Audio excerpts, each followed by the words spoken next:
आज आपल्या शहरामध्ये व जिल्ह्यामध्ये ऑटो रिक्षा चालक असेल, टॅक्सी चालक असेल यांची व वाहन चालक असेल यांची जी पिळवणूक चालू आहे त्याला एकमेव कारण फक्त RTO अधिकारी, RTO प्रशासनाकडून कसल्याही प्रकारची वाहन चालकाला सवलत दिली जात नाही। फक्त जी फॉर्मच्या पाठीमागे RTO प्रशासन लागलेला आहे।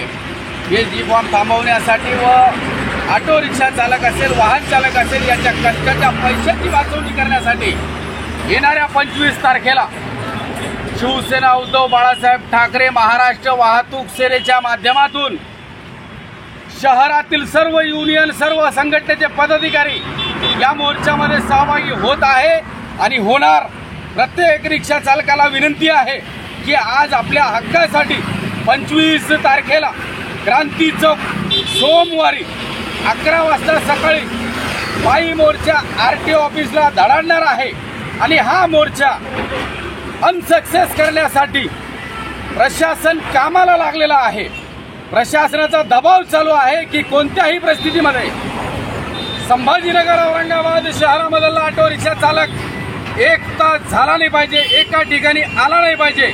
त्या उद्देशाने हा मोर्चा कसा मोडण्यात येईल या प्रयत्नाने प्रशासनाची हालचाली सुरू झालेल्या आहेत। मित्रांनो, तुम्हाला आवाहन करू इच्छितो की आपण प्रशासनाला घुटण्यावर टेकवण्यासाठी शहरातील रिक्षा चालकांनी 25 तारखेला आपल्या गाड्यासहित प्रत्येक संघटनेचे पदाधिकारी, कार्यकर्ते व वाहन चालक मालक, टॅक्सी वाहन चालक मालक यांनी मोठ्या ताकदीने गाड्यासहित क्रांती चौकला मोर्चामध्ये सामील व्हा असे आवाहन मी आपल्या सर्वांच्या मार्फत आपल्याला करीत आहे।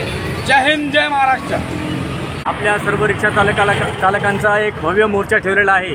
याचे कारण असे आहेत की आपल्या शहरामध्ये जे इलेक्ट्रिक गाडी चालते त्या इलेक्ट्रिक गाडीला आपला जसं या टॅक्सीला जसं परमिट आहे त्याच पद्धतीने त्या गाडीला सुद्धा परमिट असावं अशी आमची मूळ मागणी आहे।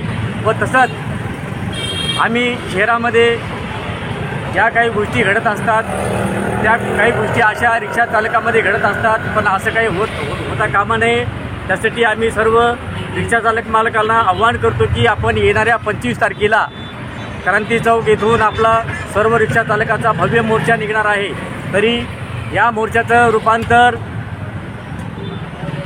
औरंगाबाद स्टेशन या ठिकाणी आपल्या RTO ऑफिस तिथे संपन्न होणार आहे व जे आपल्या काही मागण्या आहेत ते परिपूर्ण करण्यासाठी आपण सर्व रिक्षा चालक मालकांनी तिथे सहभागी व्हावं एवढंच आव्हान करतो।